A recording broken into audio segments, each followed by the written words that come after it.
করে মা যখন জীবিত ছিল, কত দুপুর চলে গেছে মা নিজে না খেয়ে সন্তানের মুখে খাবার তুলে দিয়েছে। কত সকাল চলে গেছে মা রুটি বানিয়েছে 5টা 7টা 8টা, 4 ভাই রুটিগুলো খেয়ে শেষ করে দিয়ে চলে গেছে। মা দুপুর পর্যন্ত কিচ্ছু খায় নাই, কিন্তু একটা বার ওই মা বলে না, সন্তান তুই যে সব রুটিগুলো খেয়ে নিলি আমি কি খাবো? একটা বার মা বলে না। ওই মা কোন মা? দুপুর বেলায় মাছের টুকরো গুলো, ভালো ভালো মাছের টুকরো গুলো সন্তানের পাতে তুলে দিয়েছে। মা মাছের ল্যাঞ্জা অথবা খারাপ একটা টুকরো রেখেছে, সন্তানের সামনে মা খাইতে বসে না। মা আসলে সবাই খাইতে যায়, একটু আলু আর ঝোল দিয়ে মা খেয়ে উঠে গেছে। আর ওই মা তো সেই মা, ছোট্ট একটা মুরগি জবাই করেছে। আপনারা 5 ভাই, ওই মুরগির পুরো গোশত গুলো আপনাদের পাতে তুলে দিয়েছে। মা বিকেল বেলা একটু আলু আর একটু ঝোল দিয়ে ভাত খেয়ে ফেলেছে, সন্তানকে বুঝতে দেয় নাই।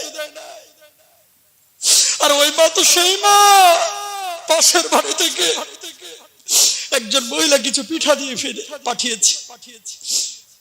মার পিঠাগুলো দেখে মন চেয়েছে যে আমি একটু খাই, আমার অন্তর বলেছে আমি যদি খেয়ে ফেলে আমার বাজান বাইরে থেকে এসে কি খাবে? পিঠাগুলো মা মনে চেয়েছে, তারপরও খায় না, মা সন্তানের জন্য রেখে দেয়। আরে মা তো সেই মা, দুনিয়ার বুকে আপনি বিপদে পড়েছেন, কেউ বুঝে নাই, কিন্তু ওই মা তার কলিজার মধ্যে সিগন্যাল চলে এসেছে। ঠিক কিনা ভাইরা? আউযু বিল্লাহি মিনাশ শাইতানির রাজীম। বিসমিল্লাহির রহমানির রহিম।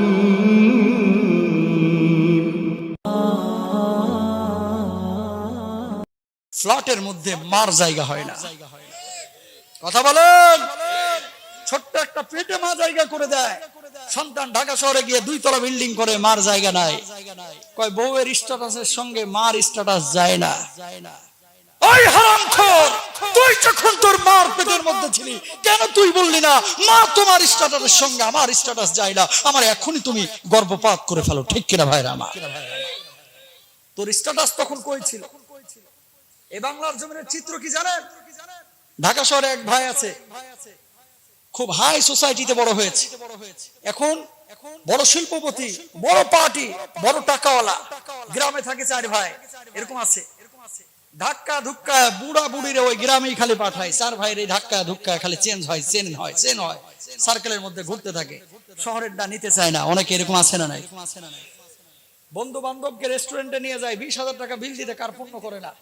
আর বাবার জন্য 1 পাতা প্যারাসিটামল ট্যাবলেট কিনবে, ওই হারামখোর আবার হিসাব করে, বাপকে তো আমি গত মাসে প্যারাসিটামল 3 পাতা কিনে দিছি। এই কথা বলেন না কেন? আছে না নাই? বউয়ের জন্য ঈদ আসলে শাড়ি কিনে 50,000 টাকা দিয়ে, সন্তানের জন্য 1 লক্ষ টাকার জামা কাপড় কিনে, আর বুড়ি বাপ মার জন্য 2,500 টাকা খরচ করলে হিসাব করে তুই সন্তান নামের কুলাঙ্গা। আমার নবী কি বলছে? এই কথাগুলো শুনলে অনেকের আবার জ্বলবে, অনেকের জ্বলবে। জ্বললে জ্বলুক, তুই সরকার হয়ে যা, তোর মতো সন্তান দুনিয়ার জমিনে বেঁচে থাকার অধিকার নাই। এই বাপ কত কষ্ট করে, এই মা কত কষ্ট করে। মা যখন জীবিত ছিল, কত দুপুর চলে গেছে মা নিজে না খেয়ে সন্তানের মুখে খাবার তুলে দিয়েছে।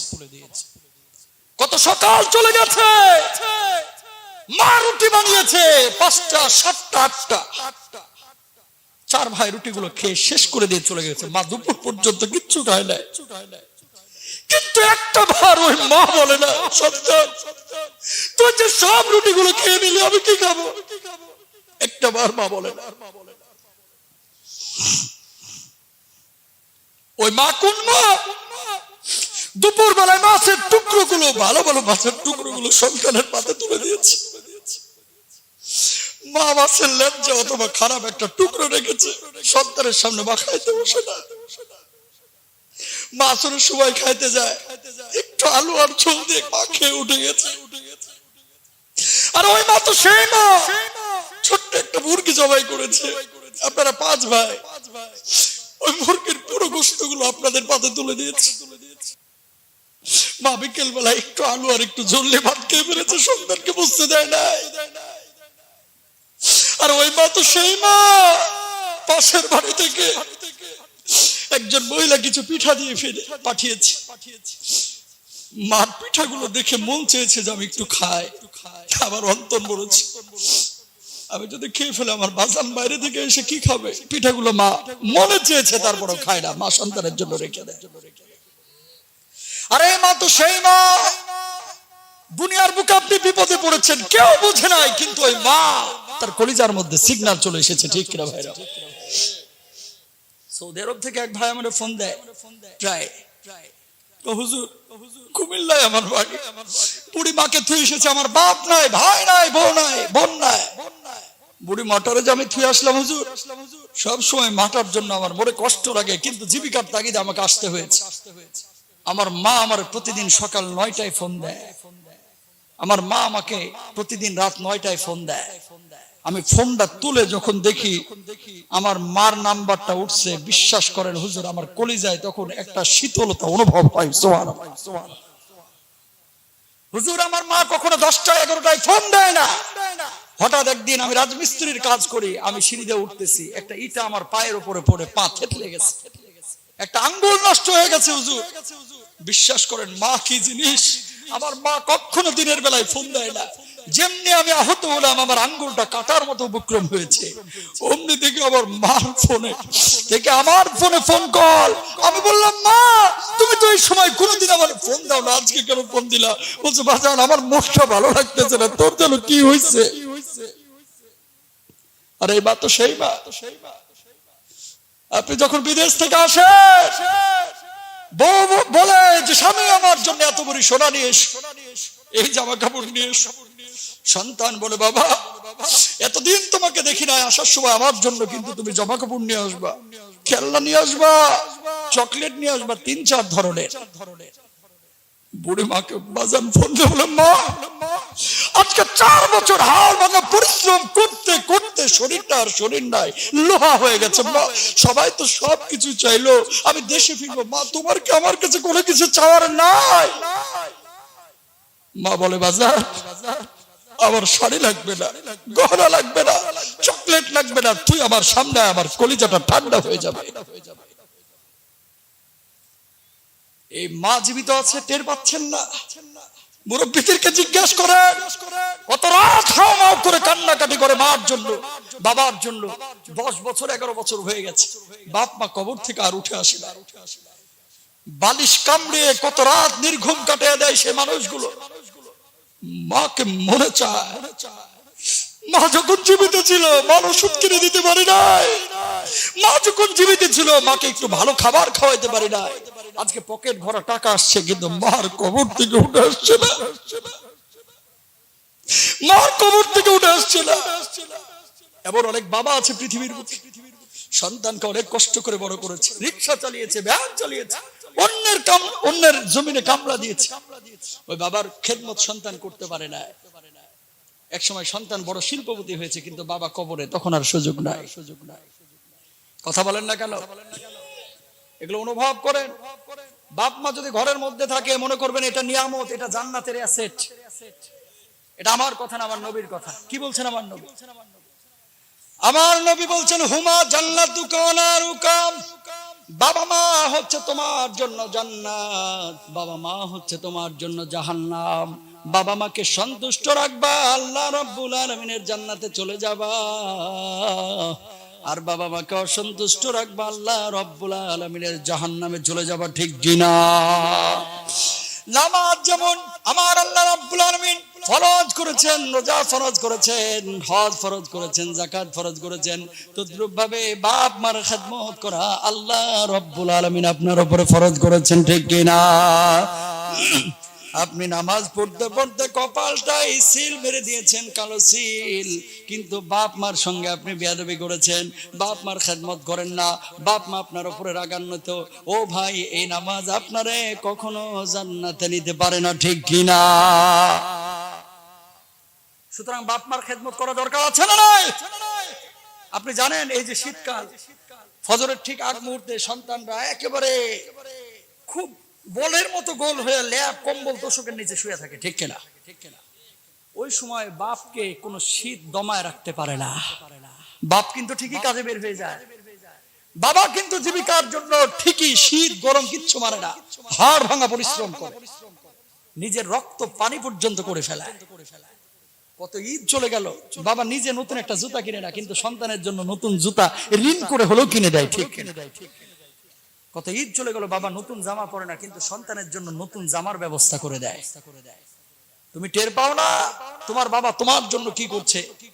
আল্লাহ দোহাই লাগে, যুবক, অন্তত এলাকার যুবকদের কাছে হাত ধরে পা ধরে বলে আপনি আসেন, আপনার পা ধরতে রাজি, কিন্তু আপনার দুনিয়া আখিরাত নষ্ট করেন না।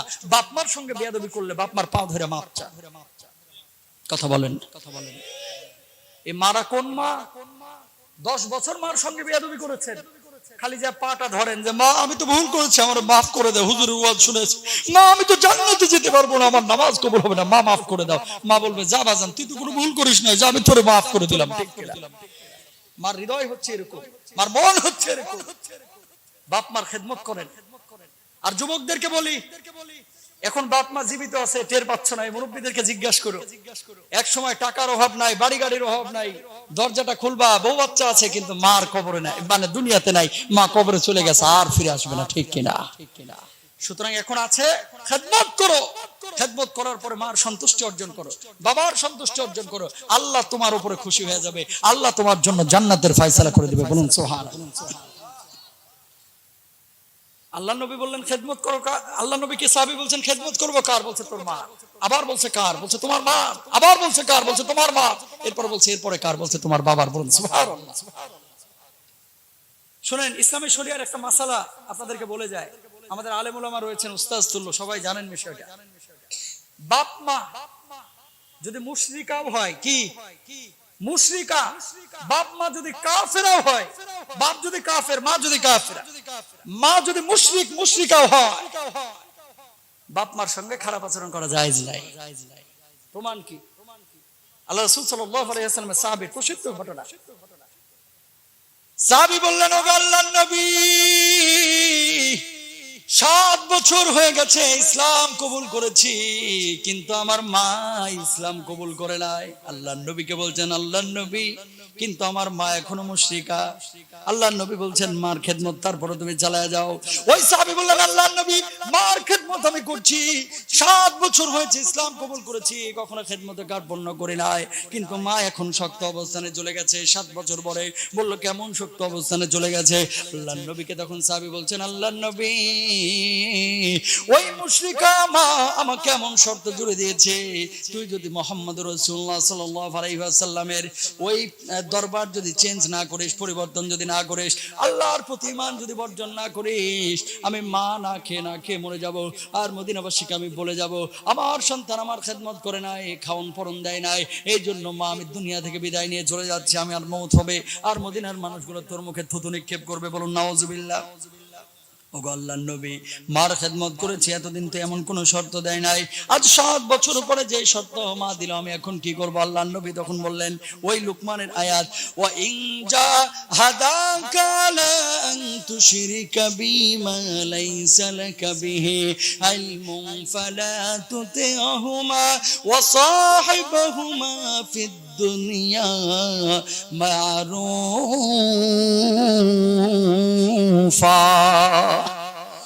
কোন মা যদি তোমাকে শিরকের দিকে আহ্বান করে যে মুশরিক হ, কাফের হয়ে যা, ওই আদেশ মানা যাবে না। এর অর্থ এই না যে বাপ মার সঙ্গে খারাপ আচরণ করতে হবে। আল্লাহ নবী বলছেন ভালো আচরণ করো, কিন্তু শিরকের আদেশ মানবা না। এই আয়াত থেকে সরাসরি মাসালা বাইর হয়। এখান থেকে আরো একটা মাসালা বাইর হয়, সূরা নিসার যে আয়াতটি তেলাওয়াত করেছি, ওয়াবুদুল্লাহ ওয়ালা তুশরিকু বিহি শাইআ ওয়া বিল ওয়ালিদাইনি ইহসানা, এই আয়াতের একটা অংশ আল্লাহ রাব্বুল আলামিন বলছেন ওয়াল জারিদিল কুরবা ওয়াল জারিল জুনুবি ওয়াস সাহিবি বিল জামবি ওয়া ইবনিস সাবিল। আবার আল্লাহ তাআলা বলছেন ওয়াবিদিল কুরবা ওয়াল ইয়াতামা ওয়াল মাসাকিন ওয়া ইবনিস সাবিল। সুবহানাল্লাহ বলেন। হিন্দুদের সঙ্গে ভালো আচরণ করতে হয়, খ্রিস্টানদের সঙ্গে ভালো আচরণ করতে হয়, ইহুদিদের সঙ্গে ভালো আচরণ করতে হয়। আল্লাহর নবীর সামনে দিয়ে ইহুদির লাশ নিয়ে যাওয়া হচ্ছে, আল্লাহর নবী দাঁড়িয়ে গেছেন। আল্লাহু আকবার বলেন। সাহাবীরা বলতেছে, ও আল্লাহর নবী, ইহুদির লাশ দেখে আপনি দাঁড়াইলেন কি লাগা? আল্লাহর নবী বলছেন সেই ইহুদি কিন্তু মানুষ। আল্লাহু আকবার। আর আমরা মুসলমানের লাশ দেখা অনেক সময় গালমন্দ করে কয় জালেম মরছে ভালো হয়েছে। কথা বলেন না কেন? আলোচনা কিন্তু আর বেশি করব না, আর অল্প সময়ের মধ্যে শেষ হবে। দোয়া করে যাবেন তো ইনশাআল্লাহ? খুব কষ্ট হচ্ছে আপনাদের? আরো কষ্ট হচ্ছে ভাই? কথাগুলো শুনে যান, কাজে লাগবে, জীবন পরিবর্তনের কথা এগুলো। মা যদি মুশরিকা হয়, আপনার দূর প্রতিবেশী, নিকট প্রতিবেশী, তারা যদি মুশরিকাও হয়, কাফেরও হয়, এদের সঙ্গে খারাপ আচরণ করা যাবে না। অনেকে বলে যে হুজুর হে তো হিন্দু, হে তো খ্রিস্টান, হে তো বৌদ্ধ, এদেরকে কুরবানির গোশত দেওয়া যায়? প্রশ্ন করে কে করে না? উপজাতি সাঁওতালরা আসে কোরবানির গোশত চাইতে, অনেকে দিতে চায় না। সাহাবীর নাম সম্ভবত আব্দুল্লাহ ইবনে আমর রাদিয়াল্লাহু তাআলা আনহু, সম্ভবত, অথবা হযরত আব্দুল্লাহ রাদিয়াল্লাহু তাআলা আনহু। উনি একদিন ওনার বাড়িতে ঢুকতেছেন, ঢোকার পরে গোলামকে জিজ্ঞেস করলো যে বকরি যে জবাই দিছো, এই বকরির গোশত পাশের বাড়ির মানুষকে দিয়েছো, ওই ইহুদির ঘরে দিয়েছো? বলছে না, দিই নাই। কয় দৌড় মানে দিয়ে আসো, না হলে আমি এই গোশত গ্রহণ করব না। আল্লাহু আকবার। আল্লাহর নবী ইহুদিদের হাদিয়া নিয়েছেন, কোরবানির গোশত বিধির ভূমিকে যদি আপনি দেন, সরাসরি এই কথা বলার সুযোগ নাই যে হুজুর এটা হারাম। ইসলামের দাওয়াতটাও সাথে দিয়ে দিবেন। কথা বুঝতে পেরেছেন? হিন্দু দেখলে মানুষ দূরে ঠেলে দেয়, খ্রিস্টান দেখলেই দূরে ঠেলা দেয়। আপনি যদি শুধু ধাক্কা মেরে দূরেই ঠেলে দেন, এদের কাছে ইসলামের দাওয়াত পৌঁছাইবে কেডা? কথা বলে। মূর্তি পূজা যারা করে মন্দিরে, ওরা ওদের ধর্ম পালন করতেছে। অনেকে বলে যে হুজুরদের বয়ানের কারণে মানুষ, উগ্রবাদীরা উস্কে যায় আর মূর্তি ভাঙচুর করে ওই যে পূজা মণ্ডপে।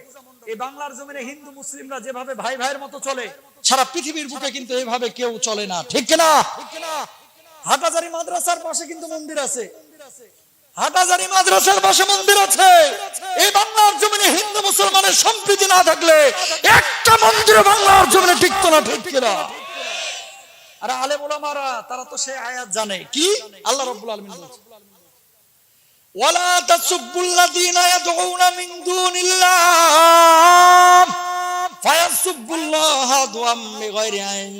যখন হিন্দুরা তাদের মূর্তিরে পূজা করবে, খবরদার এদেরকে গালমন্দ করো না। খ্রিস্টানরা যখন তাদের উপাসনালয়ে উপাসনা করবে, গালমন্দ করো না। তোমরা যদি তাদেরকে গাল